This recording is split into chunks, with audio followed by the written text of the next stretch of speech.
Noches.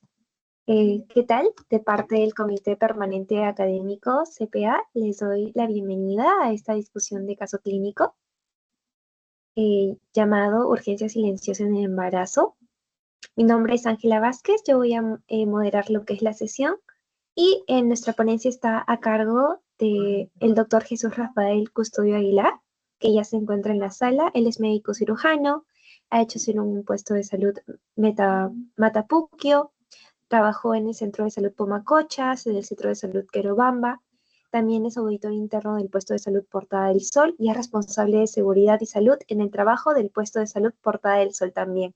Estamos muy agradecidos por su tiempo, doctor, y también de antemano por la gran ponencia que nos va a presentar. Le doy la palabra.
Doctor, ya se le escucha su micro.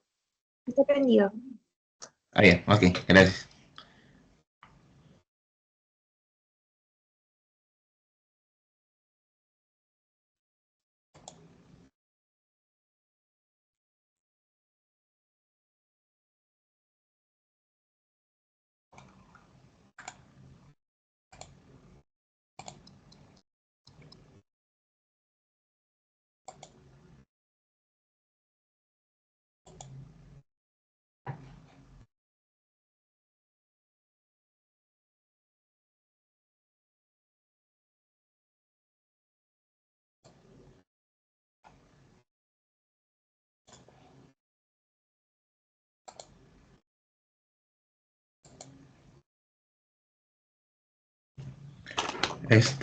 ¿Pueden ver mi pantalla que estoy compartiendo? Sí se ve, doctor. Sí, doctor, sí se ve. Ok, listo. Hecho en la línea también lo pueden ver. También se puede ver, doctor, la línea roja. También, ¿no? Sí se ve. Ya, ok, listo. Bueno, me presento, yo soy el doctor Jesús Custodio Aguilar. Bueno, eh, trabajé antes en el puesto de salud Puerta del Sol, ¿no? Ya, actualmente ya dejé de trabajar en Portada el día de hoy, bueno, porque ya voy a empezar mi especialidad, pues, ¿no?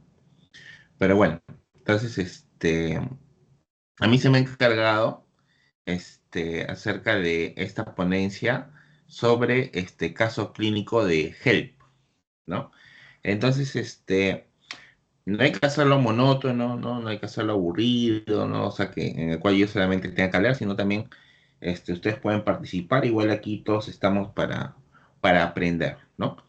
Entonces, primero, esto es lo que vamos a hacer, ¿no? Primero vamos a ver el tema del caso clínico, ¿no? Luego vamos a ver acerca de la fisiopatología, acerca del HELP. Y por último, vamos a ver algunas conclusiones.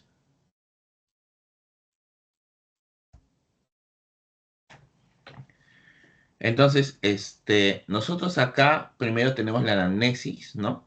Tenemos una paciente mujer, ¿no? De aproximadamente 30 años, ¿no?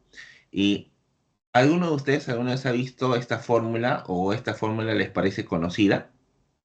Sí, se refiere el número de gestaciones y partos, si no me equivoco. Correcto, muy bien. La G, esta G de acá, se refiere al número de gestaciones que ha tenido. incluyendo la actual. ¿Ya? Es el número de gestaciones que tuvo el paciente, incluyendo la actual, ¿no? Y esta P quiere decir el número de partos que ha tenido, ¿no? Y aquí vemos, ¿no?, que tenemos 4 numeritos, ¿no? ¿Qué quiere decir el primer numerito? Los que son a término, ¿no? ¿Qué quiere decir el último dígito? Los nacidos vivos. ¿Cuántos nacidos vivos actualmente tiene la gestante, la mujer? ¿No? Este tercer dígito lo vamos a tomar con una mnemotecnia que es el MAE. M de mola, A de abortos y E de ectópicos. Todas las molas, todos los abortos, todos los ectópicos van en este lado, ¿no? Y por último, en este otro numerito de aquí, van, por ejemplo, los que son los pretérminos, ¿no? Los pretérminos, ¿no? Y por último acá, pues, ¿no?, las muertes también. ¿Hasta aquí todo claro? Sí, doctor. ¿Sí? Listo. Ok. ¿Quién me puede decir qué significa a término? Una gestación a término. Creo que, si no me equivoco, era cuando correspondía hasta las 40 semanas, algo así era, si mi memoria no me falla. Ya. Los a término son los que tienen de 37 semanas a más. Eso nosotros lo definimos como gestaciones a término, los que tienen de 37 semanas para arriba. Y los pretérminos son los que tienen por debajo de las 37 semanas. ¿Sí? Eso no lo olviden, ¿sí? Los pretérminos son los que tienen por debajo de 37 semanas, ¿no? Entonces, miren, vemos que aquí es una mujer de 30 años, ¿no? Gesta 2, o sea, actualmente está gestando. ¿Por qué? Porque tiene un nacido a término y que actualmente está vivo. No ha tenido ningún parto pretérmino, no ha tenido ninguna mola, no ha tenido ningún aborto y no ha tenido ningún ectópico, ¿no? Y miren, bajo esta definición, actualmente la gestante tiene 33 semanas. En este momento, si el bebé naciese en esas 33 semanas, ¿qué tipo de parto tendría si es que naciese ahorita, las 33 semanas? ¿Sería a término o sería Pretérmino. pretérmino? Pretérmino. Pretérmino, perfecto, muy bien, pretérmino. O sea, es un bebito todavía inmaduro, ¿sí? Es un bebito todavía inmaduro, ¿no? Entonces tenemos acá las 33 semanas de gestación, ¿no? Y luego viene, ¿por qué viene la paciente? ¿No? O sea, ¿cuál es el motivo de la consulta de la paciente? Entonces, el motivo de la consulta de la paciente, miren, viene por dolor en epigastrio, ¿no? Viene ella por dolor en epigastrio y viene también por un poco de malestar general, ¿no? Entonces, ¿cuáles son sus antecedentes personales? Tiene una gestación anterior sin complicaciones, ¿no? La gestación a término y el bebito ha nacido vivo, o sea, no hay ningún problema con su gestación anterior. Y este dato es importante, sin antecedentes de hipertensión crónica. O sea, no es una paciente hipertensa. Y tampoco tiene enfermedades autoinmunes, como enfermedades reumatológicas, o lupus, o miastenia gravis. No tiene ninguna enfermedad, entre comillas, es una paciente sana. Pero ¿cuál es el problema aquí?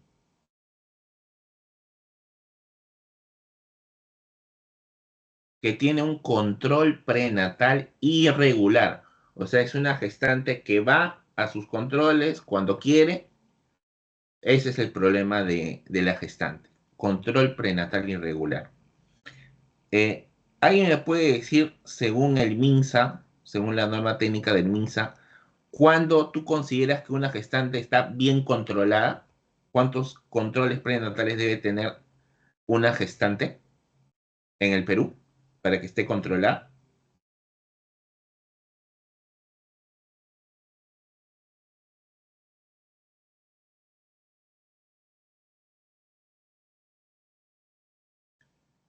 Según el MINSA, para que una gestante esté bien controlada, necesito 6 controles prenatales. O sea, si una gestante tiene sus 6 controles prenatales,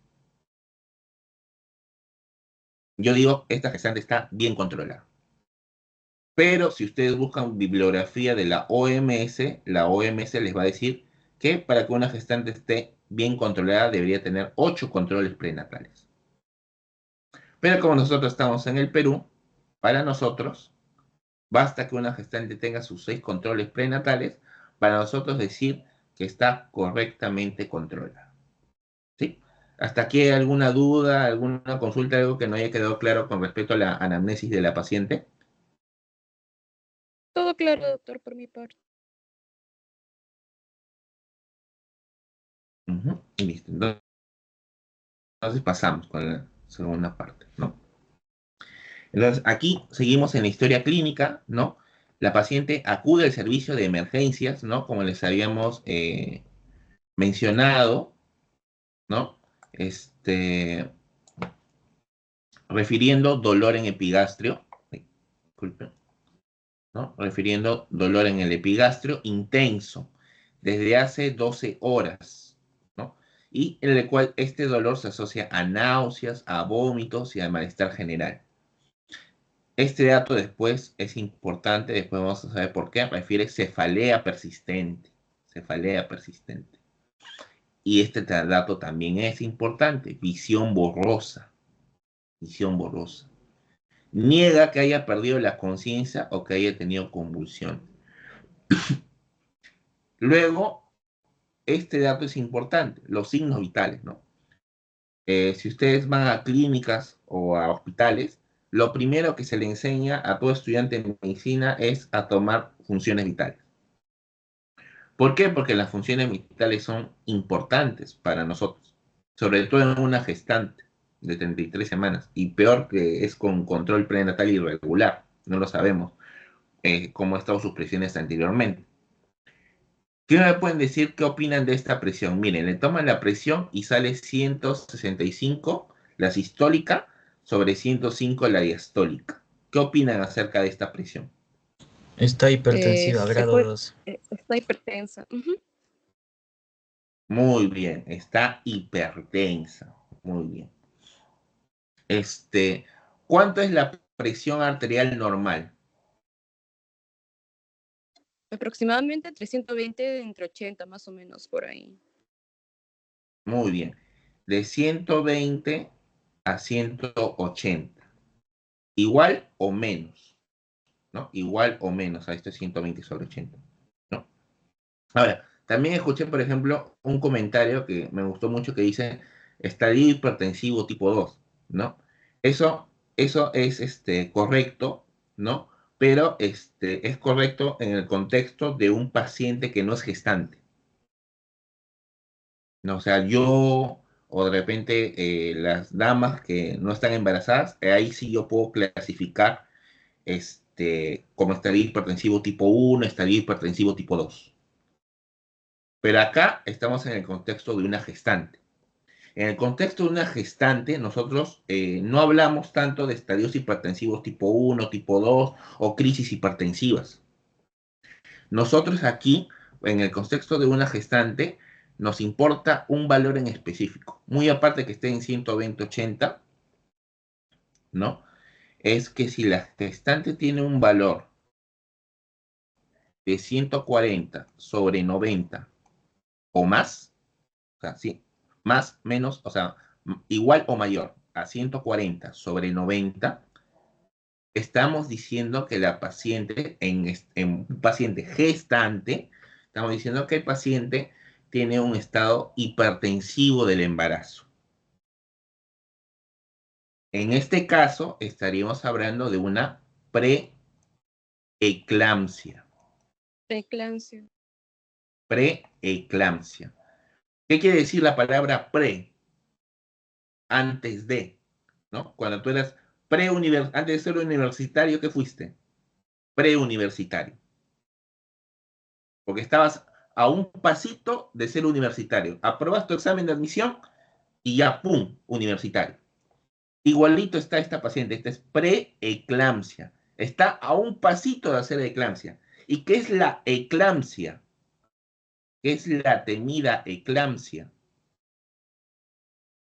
La temida eclampsia es la convulsión de una gestante. Convulsión. Y no es cualquier convulsión, es una convulsión tónico-clónico generalizada,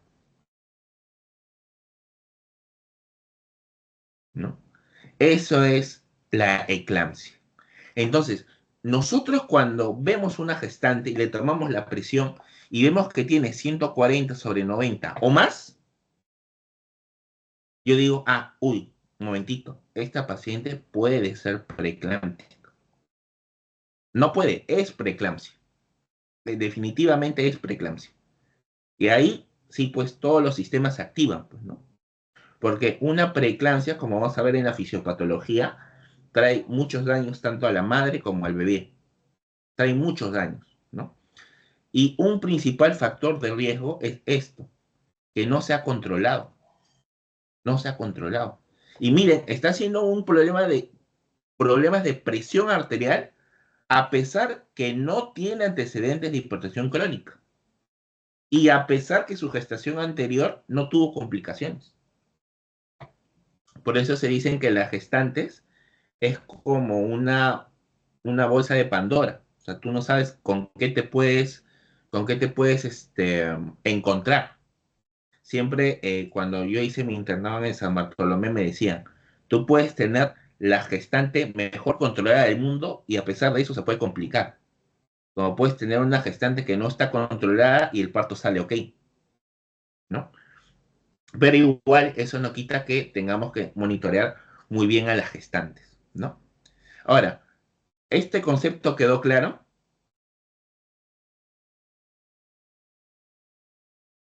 Sí, Doc, sí quedó claro. Ok. Y ahora, yo te pongo el otro caso. ¿Qué pasa si te viene un caso clínico de una gestante que tiene la presión 130/90? ¿Es o no es preeclampsia?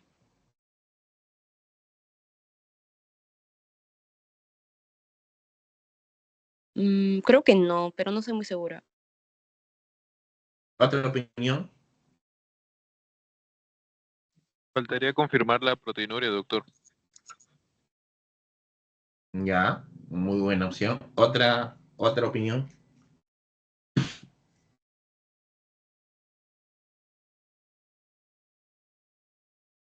Ya. Miren, basta que cualquiera de estos dos valores esté alterado para que yo decir que es preeclámptica. O sea, si yo tengo 140, por decirte, y tengo 80 la diastólica, esta es preeclámptica porque la sistólica está en 140. Por más que la diastólica esté por debajo de 90. Y viceversa ocurre igual. Si yo tengo mi sistólica en 130, pero mi diastólica está en 90, ya lo considero como preeclampsia. ¿Sí? Justamente eso no quiero que caigan si es que más adelante les hacen una pregunta tramposa como esta, como me la hicieron a mí también, ¿no? Basta que yo tenga cualquiera la sistólica o la diastólica en estos valores o más, ya es preeclampsia. ¿Sí? Ya es preeclampsia. Y también escuché un dato muy importante acerca de la proteinuria, ¿no? Que eso lo vamos a ver más adelante, ¿sí? Pero de por sí les voy adelantando que antiguamente, para yo decir que una paciente es preeclampsia, tenía que, aparte de la presión arterial, tenía que confirmarlo con la proteinuria, que es lo que mencionó uno de sus compañeros. Pero actualmente no necesito de una proteinuria para yo decir que este es preeclampsia. Me basta y sobra con la presión arterial. ¿Sí? Me basta y sobra con la presión arterial. No necesito sacar proteinuria para yo decir que este paciente es preeclámptico o no. Me basta y me sobra la presión arterial. ¿Sí? Listo. Entonces acá nosotros tenemos ya la presión, ya hemos visto que es una paciente con preeclampsia, ¿no? Porque tiene una presión de 140 sobre 90 o más. ¿Qué opinan de esta frecuencia cardíaca? Mira, está en 98.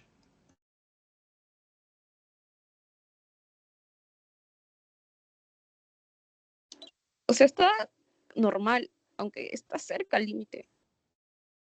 Exacto, ¿no? Está cerca al límite, ¿no? Está cerca al límite, ¿no? Cerca al límite de 100 para que haga taquicardia. La frecuencia respiratoria está normal. Lo bueno es que no está haciendo fiebre, 36.9, y está saturando de manera adecuada, 98%, ¿no? Entonces seguimos acá con el caso clínico. La paciente está lúcida, está orientada en tiempo y espacio, pero también le he encontrado algunos edemas en miembros inferiores, ¿no? Le hemos palpado el abdomen está blando, doloroso en el epigastrio, ¿no? Y dolor en cuadrante superior derecho a la palpación profunda. Y después nosotros le hemos hecho unos análisis de laboratorio. ¿A qué órgano pertenece estas enzimas? AST, llamada también como TGO, o Hígado. también le podemos poner como TGP. Al hígado. Exacto. Pertenece al hígado.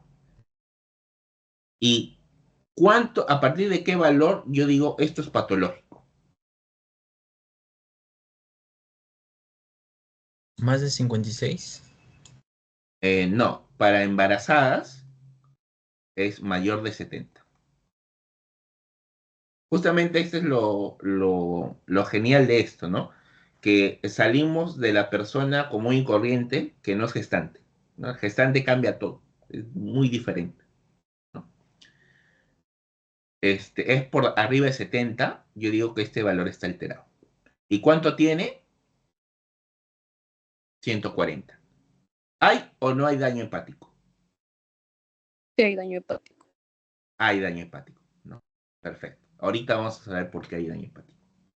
Luego le pedimos el LDH. El LDH, para que yo diga que está patológico, debe estar por arriba de 600. ¿Cuánto tiene? 85.000. Elevado, ¿no? El LDH que me indica que es el lactato deshidrogenasa, ¿no? Que me indica para ver si es que hay algún problema a nivel de los eritrocitos, de los glóbulos rojos. Las plaquetas, cuando yo digo que está disminuido, ¿no? Porque ¿cuánto es el valor normal de las plaquetas? Entre 350.000 a 450.000. Aproximadamente, ¿no? Le ponen ahora el mínimo, ahora el corte mínimo es entre 150.000 hasta 450.000, ¿no? Pero para yo decir en una gestante que está con plaquetas bajas, debe estar por debajo de 100.000. Debajo de 100.000. ¿Y cuántos tiene? 85.000. O sea, está con plaquetopenia. Las plaquetas están bajas, ¿no? Luego, la bilirrubina indirecta debe ser hasta 0.8, 0.9 y tiene 1.5. O sea, la bilirrubina indirecta está aumentada. ¿Qué indica que la bilirrubina indirecta esté aumentada? ¿Qué me puede decir? Oye, la bilirrubina indirecta está aumentada. ¿Qué puedo tener? ¿Un problema a nivel de qué órgano? Hemólisis, si no me equivoco. Exacto. Tengo una hemólisis. ¿Y qué quiere decir una hemólisis? La hemólisis quiere decir de que el eritrocito o el glóbulo rojo se rompe. Eso quiere decir hemólisis. ¿Sí? Hemólisis. Y le hago también un estudio en sangre periférica y encuentro presencia de equistocitos. O sea, los glóbulos rojos no tienen la forma bicóncava que normalmente tienen, ¿no? Tienen forma de quistocitos. Y estos equistocitos, cuando pasan por un vaso sanguíneo, ¡pum!, se rompen. Y estos equistocitos, al pasar por un vaso sanguíneo y romperse, me genera una hemólisis. La hemólisis me genera un aumento de la bilirrubina indirecta. ¿Sí? Luego, la creatinina. La creatinina, su valor normal es hasta 0.8, 0.7. Si yo tengo una creatinina mayor o igual a 1.1, esto me indica que hay un daño renal. Daño renal. Y por último, lo que el compañero dijo, la proteinuria. Como les mencioné, la proteinuria, que yo tengo una presión alterada y tengo una proteinuria en valores normales, no me descarta que no sea preeclampsia, ¿no? Pero igual se pide la proteinuria, ¿no? Y yo digo que la proteinuria está alterada cuando hay 300 miligramos en 24 horas o más. Si yo tengo 300 miligramos en 24 horas o más, digo que la proteinuria está positiva. O dicho de otro modo, 0.3 gramos en 24 horas. Digo que está alterada. ¿Y cuánto tiene este paciente?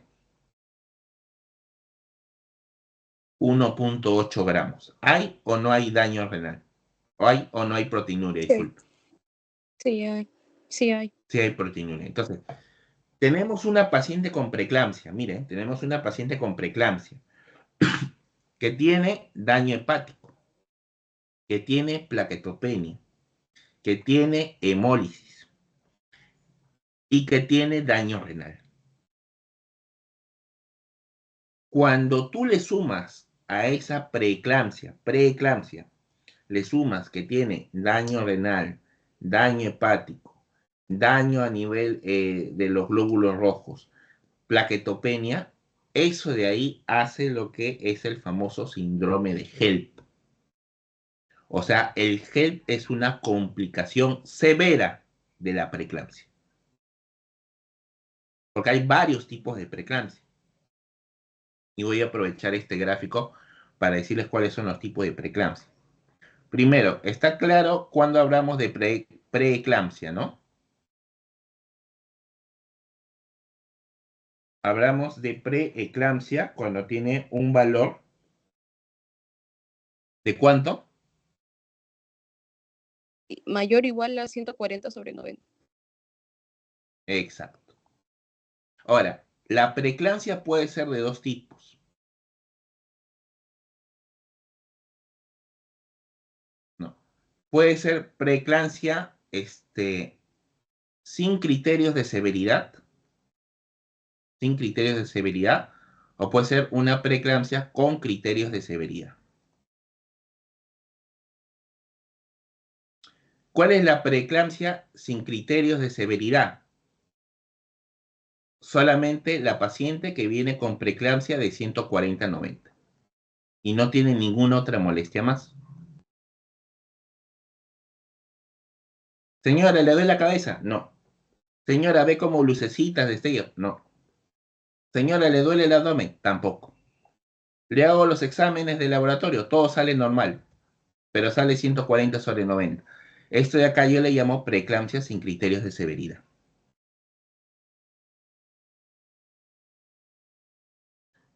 ¿Cuándo digo que es una preeclampsia con criterios de severidad? Cuando tiene todo lo que he mencionado. Tiene su famoso SET. Esta es una nemotecnia. ¿Qué es la nemotecnia SET? Cefalea, escotomas y dolor abdominal. Esa es la nemotecnia SET. Cefalea, escotoma, dolor abdominal. ¿No? Y tiene su famoso gel. ¿No? H de hemólisis, ¿no? E de elevación, ¿no? De enzimas hepáticas, ¿no? Y la P de plaquetopenia, ¿no? Además de la creatinina mayor o igual a 1.1, ¿no? Además del TGO elevado, ¿no? Que es mayor de 70, además del edema agudo de pulmón, ¿no? Y aquí le pongo un asterisco, la proteinuria. ¿Por qué? Porque no es necesario para confirmarlo, ¿no? La preeclampsia, ¿no?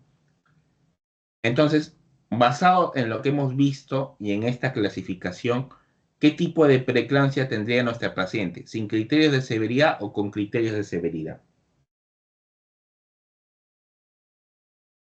Con criterios de severidad. Muy bien, con criterios de severidad. ¿Y cuál es el tratamiento definitivo? Ojo, tratamiento definitivo para calmar la preeclampsia. Un antihipertensivo puede ser atenolol. Ya, pero ese no es el tratamiento definitivo. Sí ayuda, Sulfato no de está mal. magnesio.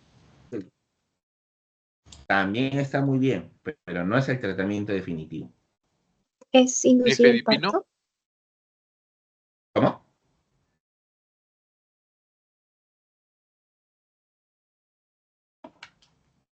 El tratamiento definitivo es terminar el embarazo.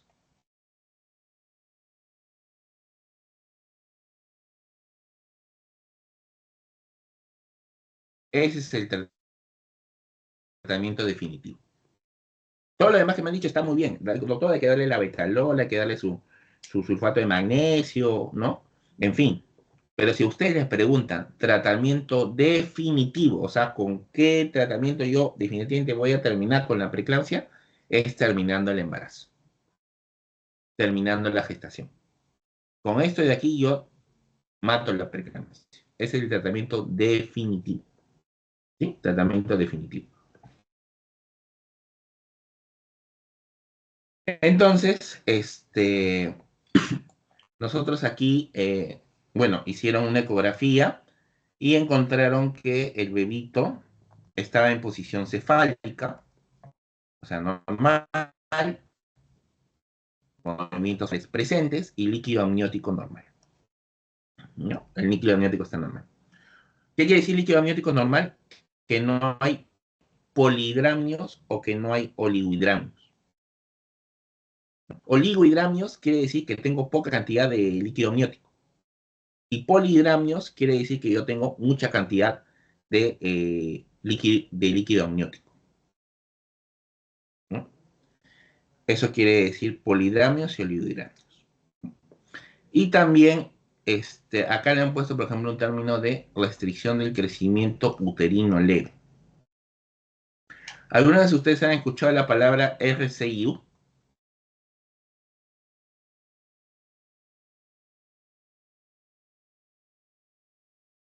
¿Han escuchado esta palabra RCIU? El RCIU es la mnemotecnia para restricción del crecimiento intrauterino. Es el famoso RCIU, ¿no? Y aquí yo quiero hacer una distinción, porque acá muchos se confunden, ¿no?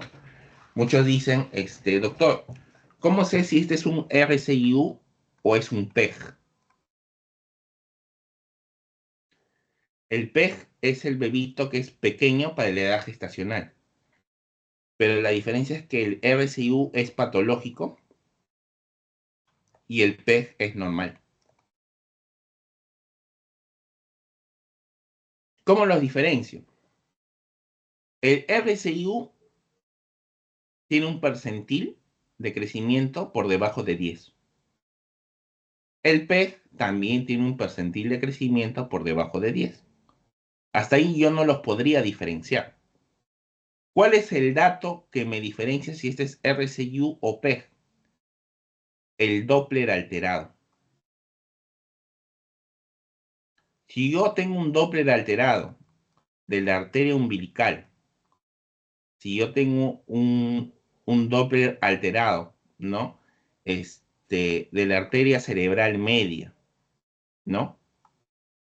Este es umbilical, ¿no? O si tengo un Doppler alterado de la arteria uterina, cualquiera de estos tres alterados y debajo del percentil 10, me da el diagnóstico de que es un RCIU, restricción del crecimiento intrauterino. Pero si yo tengo un paciente el cual le hago el Doppler y tengo un percentil por debajo de 10, pero el Doppler es normal, el Doppler no está alterado, el Doppler está bien, no está alterado, entonces tengo un PEG. es un pequeño para la edad gestacional, que no va a causar mayor problema durante el embarazo. ¿Esta diferencia se ha entendido?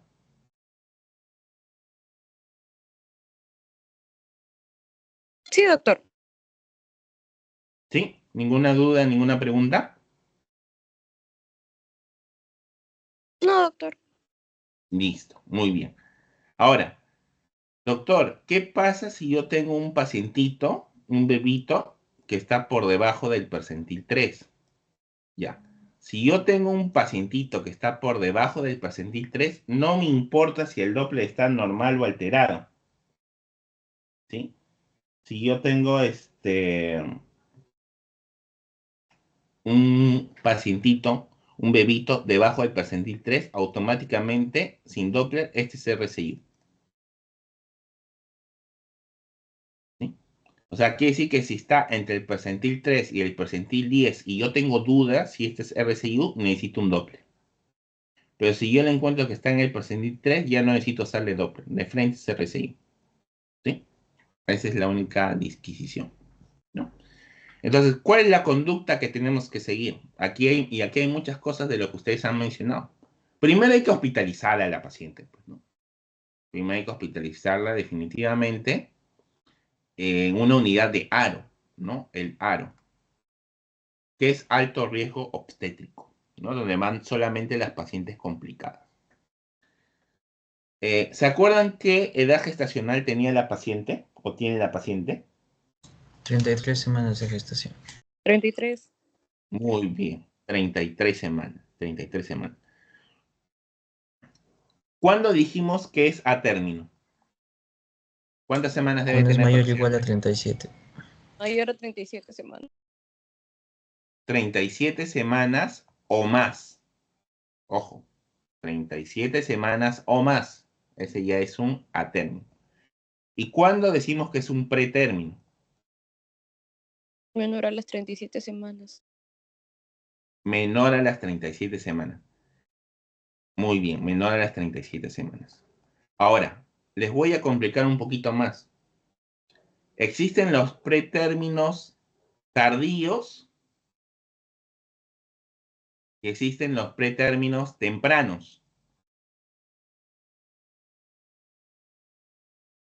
¿Sí? Existe pretérmino tardío y existe pretérmino temprano. ¿Y cuál es el punto de corte, doctor? El punto de corte son 34 semanas. O sea, para que yo diga que este es un pretérmino tardío, debe estar entre las 34 semanas hasta las 36 semanas con 6 séptimos.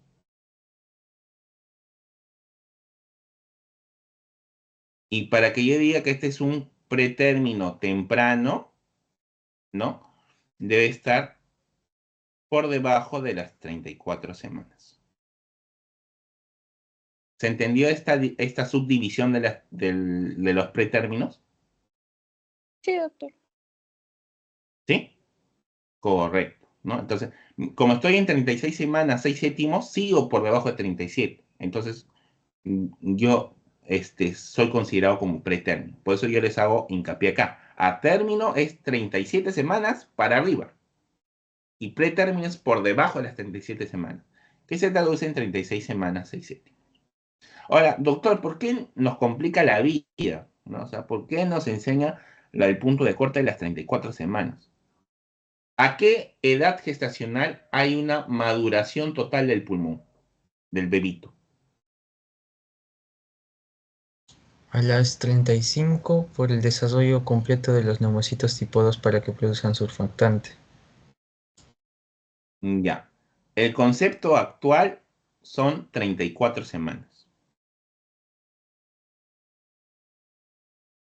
O sea, si yo tengo un bebito que tiene 34 semanas, yo ya puedo considerar que es un bebito completamente maduro para yo darles, según la FIGO, ¿ah? Todo lo que le estoy diciendo es según la FIGO, que es el organismo internacional que regula todo esto de acá, que es la ginecobstetricia. La FIGO considera que si un bebito tiene 34 semanas, ya está hábil para que pueda salir y pueda, y pueda nacer sin problemas. ¿Sí? 34 semanas. Quiere decir que por debajo de las 34 semanas, ¿cómo está su pulmón? Por debajo de las 34 semanas. ¿Cómo está su pulmón?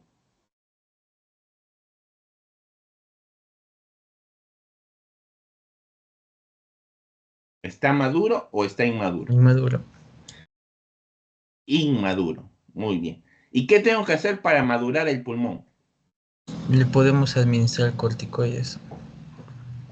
Exacto. Le tenemos que administrar corticoides para hacerle una maduración pulmonar. Y como nuestro bebito tiene 33 semanas, y o sea, está por debajo de las 34, hay que darle su maduración pulmonar. ¿Qué corticoides usamos para maduración pulmonar?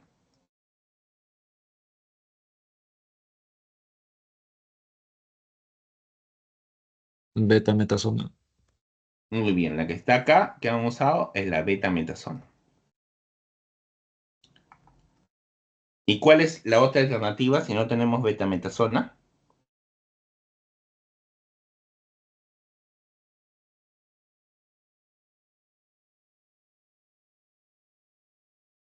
La dexametasona. ¿Sí? Si por ahí no tenemos beta, en toda posta de Minsa, como mínimo, tienes tu dexametasona. ¿No? Tu beta y tu dexa. ¿No? La betametasona, ¿cuál es la dosis? 12 miligramos cada 24 horas. ¿No? Dosis única. ¿Y cuál es la dosis de la dexa? 6 miligramos cada 12 horas, dosis única. ¿Sí? Dosis única. Beta y dexa. Aquí está, maduración pulmonar. En este caso usaron betametasona, 12 miligramos cada 24 horas, dosis única. Un solo ciclo. Un solo ciclo. Control estricto de la presión arterial con la betalol. Muy bien. ¿Cuáles son otros antihipertensivos que podemos usar en el embarazo?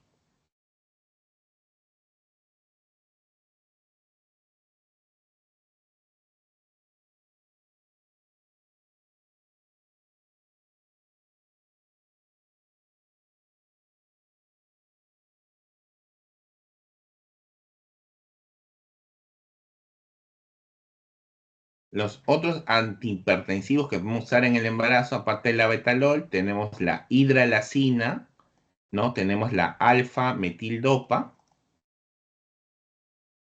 y también tenemos el nifedipino. El nifedipino, ¿no? Tenemos todas esas alternativas, ¿no? Y lo que mencionó su compañero también es que tenemos que usar el famoso sulfato de magnesio. ¿Por qué, doctor, tenemos que usar el sulfato de magnesio? Tenemos que usar el sulfato de magnesio para prevenir la eclampsia. Para eso nosotros tenemos que usar el sulfato de magnesio, para prevenir la eclampsia, ¿no? Para evitar que la gestante convulsione. Para eso usamos el sulfato de magnesio como preventivo, para evitar que convulsione, ¿no? Bueno, y finalmente, como les mencioné, el tratamiento definitivo, ojo, tratamiento definitivo para que calme definitivamente la presión arterial de la gestante es interrumpir el embarazo. Ojo, interrumpir el embarazo no quiero que se entienda como que hay que abortarlo al niño, por si acaso. Interrupción del embarazo quiere decir que hay que sacar al bebito del vientre de la madre para que la presión automáticamente baje. Eso quiere decir interrupción del embarazo. En este caso, han optado por una cesárea urgente, ¿no? Debido al deterioro materno. ¿Por qué deterioro materno? Porque la gestante tiene problema hepático, como hayas visto, tiene problema sanguíneo, tiene problema renal y tiene plaquetopenia, ¿no? ¿no? Entonces, por eso han decidido optar por la cesárea. Pero la mejor vía para terminar el embarazo, ojo, la mejor vía para terminar el embarazo en una preeclampsia no es la cesárea. La mejor vía para terminar la gestación en una preeclampsia siempre va a ser el parto vaginal. Siempre el parto vaginal va a estar por encima de la cesárea. Ojo, siempre va a estar por encima de la cesárea. ¿Sí? ¿Hasta aquí hay alguna duda, alguna consulta, alguna pregunta? No, doctor. ¿Ninguna? Perfecto, ¿no? Entonces después, vemos cómo ha evolucionado el tema del parto, ¿no? La cesárea ha sido sin complicaciones. Un RN de 1800 gramos. ¿Qué opinan de este peso del bebé?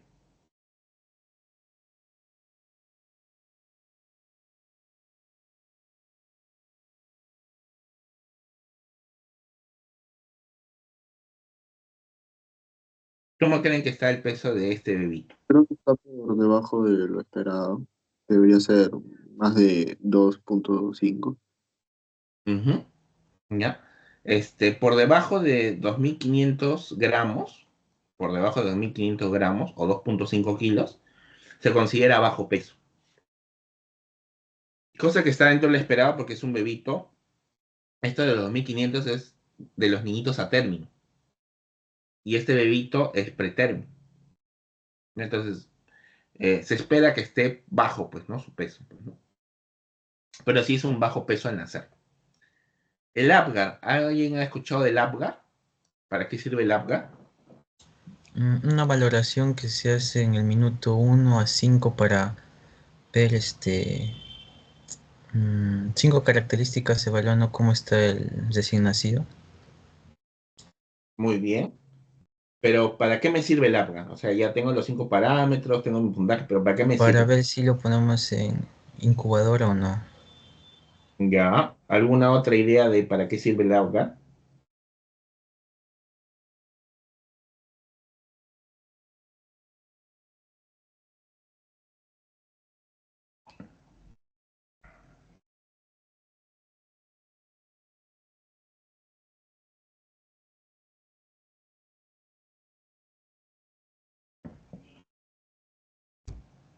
El Apgar lo que evalúa es la vitalidad del recién nacido, ¿no?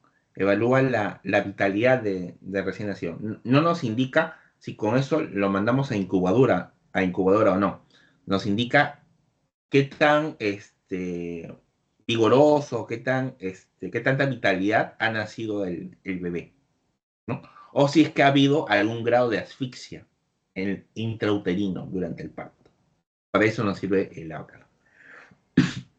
Y bueno, ha tenido 7 al minuto y ha tenido 9 a los 5 minutos. O sea, bebito sano, ¿no? Madre estable. Una vez que terminó el embarazo, el laboratorio se normaliza a los 5 días y después del control se le da alta conjunta al 7.º día postparto, ¿no? Y finalmente la mamita con el bebito saliendo, ¿no? ¿Alguna duda, alguna consulta acerca de este caso? No, doctor. Ninguna. Listo. Ok. ¿No? Entonces, vamos a pasar a hablar por qué es que hay este fenómeno de la preeclampsia, ¿no? Entonces, ¿cómo se llaman las arterias que irrigan al útero? Aparte de la arteria uterina, obviamente, pues, ¿no? Cuando ya irriga la parte del endometrio, del miometrio. ¿Cómo se llaman esas arterias?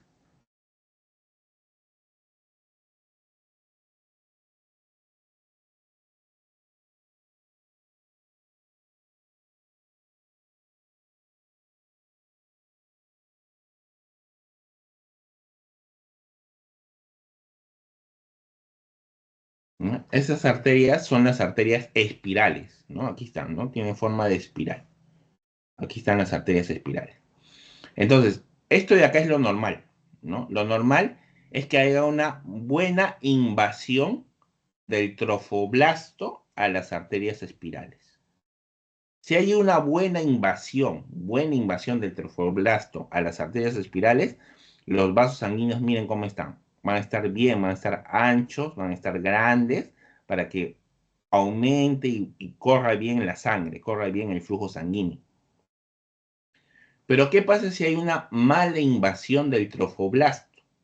Comparen esta arteria con esta de acá. Este es A y este es B. ¿Cuál tiene la luz arterial más pequeñita? ¿A o B?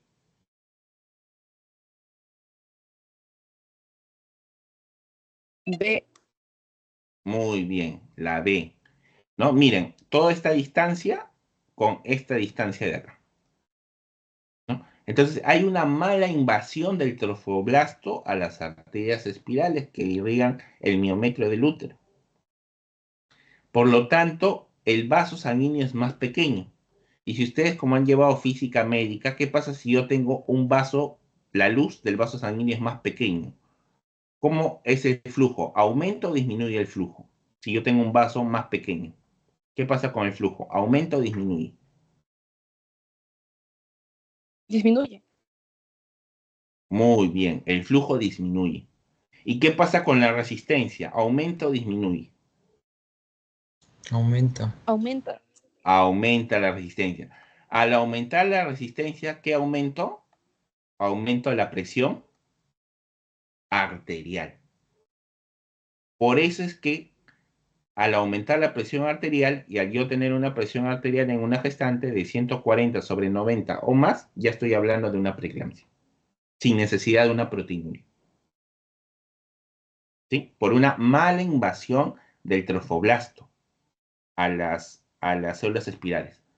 O sea, esto de aquí, como se dan cuenta, no es que comienza a las 30 semanas, esto no comienza a las 28 semanas, no comienza a las 26 semanas. Esto comienza desde que se está formando el trofoblasto a las arterias espirales. O sea, esto comienza desde un inicio, ¿no? Y aquí, por ejemplo, están las teorías más importantes acerca de la preeclampsia, ¿no? Hay un tono anormal de los vasos sanguíneos, ¿sí? Hay un tono anormal de los vasos sanguíneos, ¿no? Por ejemplo, aquí tenemos a las endotelinas. ¿Ustedes saben cuáles son las sustancias o qué son sustancias vasoconstrictoras y qué son sustancias vasodilatadoras?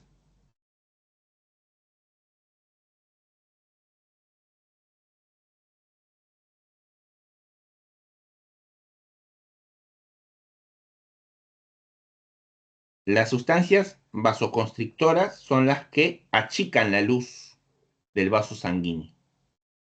Por lo tanto, si mi luz es más pequeñita, disminuye el flujo y aumenta la resistencia vascular, y si aumenta la resistencia vascular, aumenta la presión arterial. Esas son las sustancias vasoconstrictoras. Y las vasodilatadoras es todo lo contrario. Las vasodilatadoras lo que hace es aumentar el flujo y que aumenta el flujo y que disminuya la resistencia vascular. Entonces nosotros nos vamos a este cuadro de acá y vemos que aumentan las endotelinas. Las endotelinas es vasoconstrictor. Disminuye el óxido nítrico. El óxido nítrico es vasodilatador. Aumenta el tromboxano A2. El tromboxano A2 es vasoconstrictor. Y disminuye la prostaciclina. La prostaciclina es vasodilatador. Entonces, por lo tanto, yo tengo aumento de endotelinas y tengo aumento de tromboxano A2. Y esos son vasoconstrictores. Y los vasoconstrictores disminuyen el flujo, aumentan la resistencia vascular y por lo tanto aumentan la presión arterial. También puedo tener anomalías genéticas, ¿no? O sea, la preeclampsia tiene riesgo genético. O sea, si por ejemplo tu mamá, tu tía, hasta tu tía nada más, han tenido antecedentes de preeclampsia, lo más probable es que tú tengas riesgo. No quiere decir que vas a hacer sí o sí preeclampsia, pero puedes tener riesgo de hacer preeclampsia. También hay una teoría inflamatoria, ¿no? ¿Por qué? Porque al aumentar estas sustancias vasoconstrictoras hay una disfunción del endotelio. Al dañarse el endotelio hace que no se produzca óxido nítrico y no se produzca prostaciclina, ¿no? También aumenta el TNF-alfa, que es el factor necrótico tumoral, y también aumentan los ácidos grasos y los radicales libres. Los radicales libres generan inflamación y daño endotelial, ¿no? Y todo eso hace que aumente la presión arterial. También tenemos desórdenes inmunológicos, ¿no? Por ejemplo, aumentan el T-helper tipo 1, ¿no?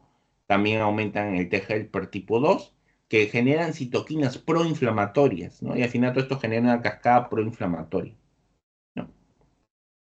Y finalmente hay como les mencioné, una invasión anormal del citotrofoblasto a las células en espirales, ¿no? A las células espirales. Esto acá es lo mismo, esto es lo que ya les mencioné. Lo anormal en una preeclampsia, ¿no? Es que aumenten las sustancias oxidativas como el óxido nítrico, ¿no? El superóxido de hidrógeno, los radicales libres, ¿no? Aumenten los factores, el SFLT1 y la endoglina favorecen la preeclampsia, ¿no? Son factores antiangiogénicos. Evita que se generen nuevos vasos, ¿no? Están las citoquinas producidas por el T-helper tipo 1, el T-helper tipo 2, que generan TNF-alfa, interleuquina 6, y finalmente aumenta la angiotensina 2. Todo esto de aquí hace que se genere una vasoconstricción, que haya mala perfusión de los órganos, que haya disfunción endotelial, que se genere la activación del sistema de la coagulación, y finalmente todo este es un problema de hemoconcentración. ¿Sí? Todo este de acá es hemoconcentración.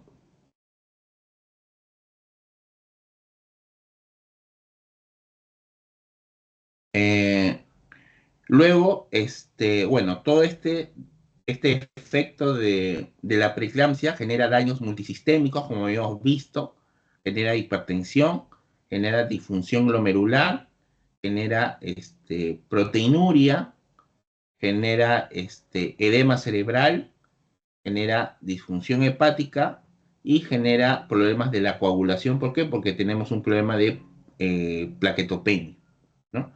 Entonces, en resumen, el problema de la preeclampsia se define porque hay un aumento de sustancias de tromboxano 2, que son los vasoconstrictores, y disminuyen los que son los vasodilatadores, como la prostaciclina.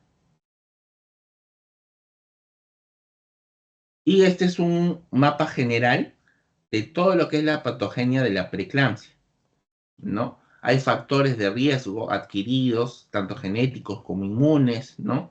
Hay mala invasión del trofoblasto a las arterias espirales, lo que hace que se genere una insuficiencia úteroplacentaria, o sea, no llegue bien la sangre de la placenta al bebé, lo que hace que el bebé no tenga un buen crecimiento, lo que se traduce en lo que hemos visto que es el RCIU, restricción del crecimiento intrauterino, que la placenta no se oxigene de manera adecuada, ¿no? Lo que hace que se libere la angiotensina 2. Y como ustedes han visto, seguramente por cardiología, por fisiología cardiovascular, la angiotensina 2 lo que hace es, a la larga, generar el daño renal. Y el daño renal se traduce en laboratorio con una creatinina mayor o igual a 1.1. Vemos que también esto de acá produce el daño hepático, que habíamos visto con la TGO por arriba de 70. Aumentan los factores antiangiogénicos, o sea, evita que se generen nuevos vasos, como el SFLT1 y la S-endoglina. Disminuyen estos factores de crecimiento vasculares, como el factor de crecimiento endotelial vascular, como el factor de crecimiento placentario, como la tasa de filtración glomerular beta, con el factor de crecimiento transformante beta. Disminuye el óxido nítrico, que es vasodilatador, disminuye la prostaciclina, que es vasodilatadora, aumenta la endotelina, que es vasoconstrictor, Y al final todo esto de acá genera una trombocitopenia, puede llegar a generar un edema agudo de pulmón también, puede generar cardiopatías, puede llegar la paciente incluso a tener infarto, puede generar incluso la paciente a tener hipertensión, y la paciente puede tener stroke, puede tener eclampsia, puede tener hemorragia cerebral también, ¿no? Y como se dan cuenta, esto de acá es multisistémico, ¿no? El problema del HELP y de la preeclampsia es que afecta a todos los órganos. Como afecta a todos los órganos, por eso es de que se le da el tratamiento antihipertensivo y con sulfato de magnesio, y el tratamiento definitivo es terminar la gestación por la mejor vía, que la mejor vía siempre es el parto vaginal. Cuando nosotros decidimos cesárea, cuando hay un daño materno grave o cuando hay un estado fetal no tranquilizador. O sea, si los latidos del bebito están disminuidos, si tengo movimientos fetales disminuidos, ¿no? Ahí en ese caso, pues no lo voy a mandar a cesárea, a parto vaginal, sino de frente ya lo mandaría a la cesárea, ¿no? Entonces, las conclusiones, lo más importante es que la preeclampsia es una enfermedad multisistémica. Daña muchos órganos. Daña el pulmón, daña el hígado, daña el riñón, daña el cerebro. Es una enfermedad que no empieza a las 20 a las 34 semanas, sino empieza desde antes, desde la mala invasión de sitio trofoblasto, ¿no? Y lo otro es que nosotros tenemos que reconocer esta patología, porque esta patología, si nosotros no la reconocemos, genera lo que es mortalidad materna. Y lo último que quiero comentarles es para que no se confundan en algunos términos que son muy comunes, que mucha gente se confunde. Por ejemplo, ¿no? La preeclampsia, ¿no? La preeclampsia, ya habíamos visto, o ya habíamos estado de acuerdo en que la preeclampsia tiene un valor de 140/90 o más. Pero, esta presión debe estar por arriba de las 20 semanas. ¿Sí? Por arriba de las 20 semanas. Para yo llamarlo preeclampsia, debe tener 140/90 o más y que esté por arriba de las 20 semanas de gestación. ¿Sí? Que esté por arriba de las 20 semanas de gestación. ¿Por qué, doctor? ¿Qué pasa si yo tengo una gestante con 140/90 y está por debajo de las 20 semanas? ¿No? Entonces, si está por debajo de las 20 semanas, esto de aquí ya sería una hipertensión arterial crónica. No es una preeclampsia. Si está por debajo de las 20 semanas, esta es una hipertensión arterial crónica. Sí, hipertensión arterial crónica. Quiere decir que empezó desde antes de su embarazo este problema de la presión arterial. Y otro dato muy importante es, doctor, ¿qué pasa si yo tengo una gestante con una presión de 140/90 o más, está pasada las 20 semanas, pero no tiene proteinuria y tampoco tiene daño de órgano? ¿Cómo se le llama a este tipo de hipertensión? A este tipo de hipertensión se le llama hipertensión gestacional. ¿Sí? Entonces, conclusión. Paciente con 140/90 o más, pasa las 20 semanas y tiene ya sea proteinuria o tiene daño de órgano, cualquiera de los dos, esta es una preeclampsia. Si yo tengo una presión de 140/90 o más y está antes de las 20 semanas, esta es una hipertensión crónica. Y si yo tengo una gestante de 140/90 o más, pasada las 20 semanas, no hay proteinuria, no hay daño de órgano, esta es una hipertensión gestacional.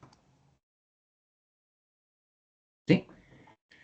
Bueno, la palabra clave que yo quiero que entiendan aquí es que el síndrome de HELP, ¿sí? El síndrome de HELP es una complicación de esta enfermedad de acá. Es una complicación de esta enfermedad que se llama preeclampsia, ¿sí?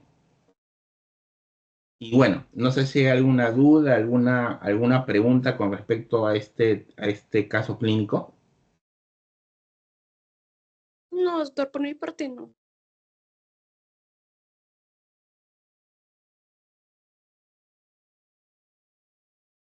Todo claro, doctor. Más bien, agradecerle por la ponencia y también por la explicación que nos ha dado. Y creo que a todos nos ha gustado bastante. Bien, doctor, si en caso podía decir tal vez de las palabras claves que mencionó, una palabra clave, tal vez preeclampsia. Ah, doctor, hay una duda por el chat. Mm. ¿La leo o Sí, usted sí sí, puede ver? si la puede leer, por. A ver. Bien, nos menciona Brenda Guadalupe, ¿tiene complicaciones a largo plazo el síndrome de HELP? Claro, el síndrome de HELP puede tener complicaciones a largo plazo. Es básicamente el antecedente, ¿no? O sea, porque en el HELP, si nosotros terminamos la gestación, como vimos en el caso clínico, se termina todo, ¿no? Se termina todo y sobre todo, debería terminar la presión arterial como máximo. Un ratito.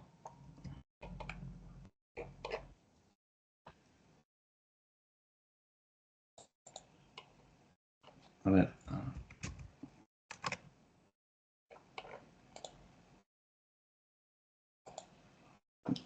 Como máximo, la paciente podría estar con la presión arterial elevada, si hablamos de una preeclampsia, hasta antes de las 12 semanas del posparto.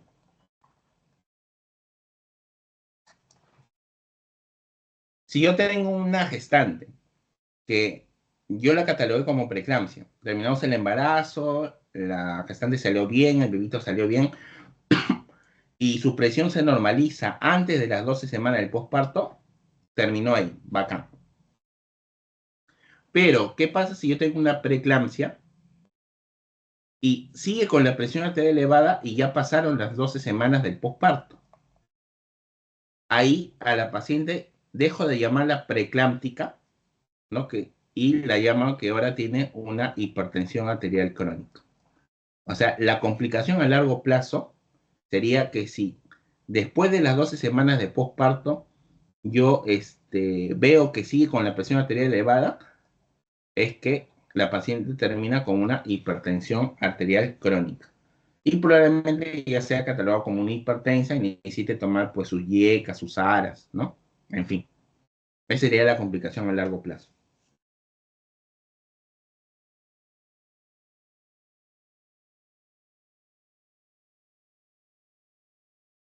Está bien, doctor. Muchas gracias. No sé si alguien más tendría alguna duda o podemos dar pase ya para finalizar. Y yo justo se me ha dado, yo tengo una duda. Doctor, una pregunta. Usted ha mencionado todo con la fisiopatología que obstruye la luz. Entonces, bueno, razonando, si no se trata la preeclampsia, bueno, obviamente además de que la gestante podría morir, entonces se produciría un aborto entonces, o no sé si estaré razonando mal. Ya, para nosotros hablar de aborto, el bebito, para empezar, ¿no? Esa es la definición operacional de la FIGO para hablar de aborto. ¿Qué es aborto? Cuando hay una pérdida del bebito antes de las 20 semanas, antes de las 20 pese menos de 500 gramos, menos de 500 gramos, ¿no? A partir de ahí nosotros hablamos de aborto. Ahora, el aborto nosotros lo hablamos en el primer trimestre, ¿no? Las enfermedades preeclámpticas o enfermedades hipertensivas del embarazo es a partir del segundo trimestre al tercer trimestre, ¿no? Cuando se pierde el bebito y el bebito se muere, si es que nosotros no tratamos esto, ya no se considera como aborto, sino se considera como muerte fetal. Eso es otro término, ¿no? Pues decimos, ha tenido un aborto, allá, automáticamente nosotros pensamos, ha sido en el primer trimestre, o sea, ha sido antes de las 20 semanas y ha pesado menos o ha pesado menos de 500 gramos. Es aborto. Cuando nosotros hablan de muerte fetal, quiere decir que es un bebito que está en la segunda o en la tercera o en el tercer trimestre. Eso nosotros decimos muerte fetal. El término correcto sería muerte fetal del bebito. Gracias, doctor. ¿Listo? Antes que me olvide, también hay otro dato importante. ¿Se puede prevenir la preeclampsia? ¿Qué dicen?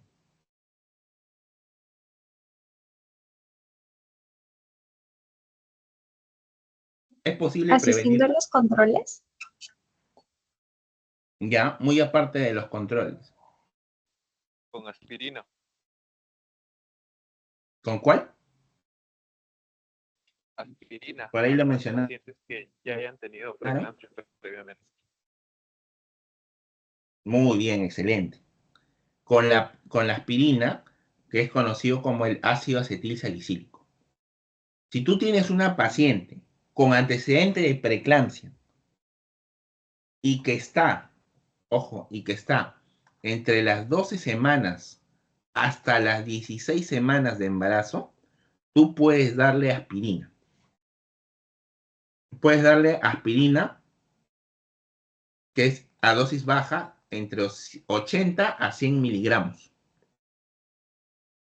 diarios, hasta las 37 semanas o hasta que termine el embarazo, que generalmente debería ser a las 37 semanas, ¿no? Ese es el tratamiento preventivo. Es el tratamiento preventivo contra la preeclampsia, la aspirina, que es entre las 12 y las 16 semanas. Pero para eso la paciente ha tenido que haber tenido antecedente de preeclampsia. Antecedente de preeclampsia, ¿no? Entonces, doctor, entonces basta con el antecedente de preeclampsia y yo le meto aspirina a todas las gestantes. No necesariamente. Para eso, aparte del antecedente de preeclampsia, yo tendría que ver cómo está el índice de pulsatividad de la arteria umbilical, ¿no? Y para eso, como bien mencionó su otra compañera, se hacen controles al primer trimestre y el segundo trimestre. El primer trimestre comprende entre las 10 semanas de embarazo y las 14 semanas, y el segundo trimestre va desde las 20 semanas hasta las 24 semanas.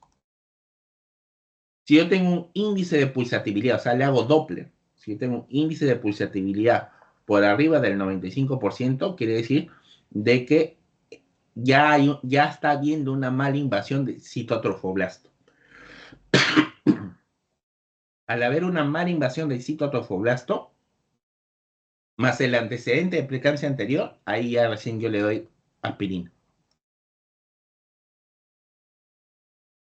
¿Y en qué semana les dije que se hace este Doppler control? En el primer trimestre, entre las 10 y las 14 semanas. O sea, inclusive si la paciente viene a las 14 semanas, yo tengo un cachito de 2 semanas más para darle la aspirina porque es entre las 12 y las 16 semanas, idealmente, para prevenir un problema de preeclampsia. Doctor, ¿y qué pasa si esta gestante que no viene a sus controles, de repente yo la agarro en el segundo trimestre y aquí ya no hablo de índice de pulsatividad, sino acá hablo de la famosa muesca de Notch que se ve en el Doppler, una muesca de Notch alterado? ¿Puedo darle aspirina? Ya no, porque la aspirina se da entre las 12 y las 16 semanas. Y aquí el Notch se da entre las 20 y las 24 semanas. Entonces, doctor, ¿qué hago acá si ya no puedo darle aspirina? Explicarle a las pacientes los riesgos y hacerle un control estricto de la presión arterial. Porque esta paciente muy probablemente me haga preeclampsia. Y tengo que estar controlándola a ella principalmente control estricto de la presión arterial para detectar si es que hay una presión arterial elevada en cualquier momento de su embarazo y terminar la gestación.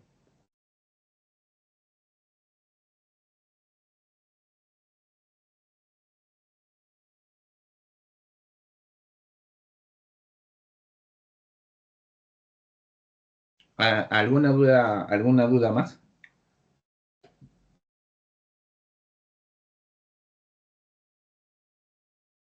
Creo que ya no, doctor. Bien, doctor.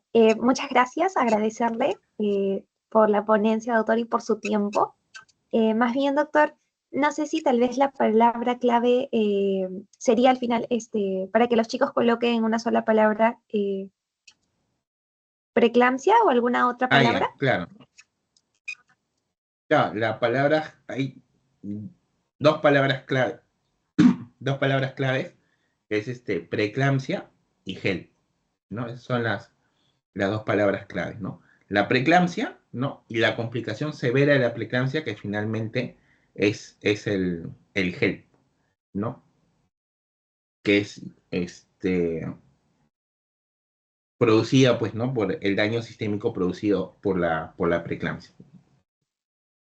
Bien, entonces la palabra clave sería preeclampsia y gel, chicos. Preeclampsia y gel. Ah, exacto. Sí. Bien, doctor. No sé si todos podríamos hacer reacciones, por favor, para finalizar la sesión. Si podemos reaccionar.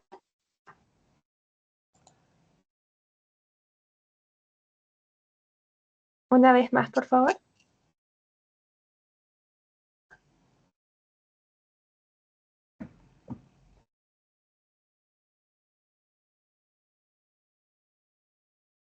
Listo. Muchísimas gracias, doctor.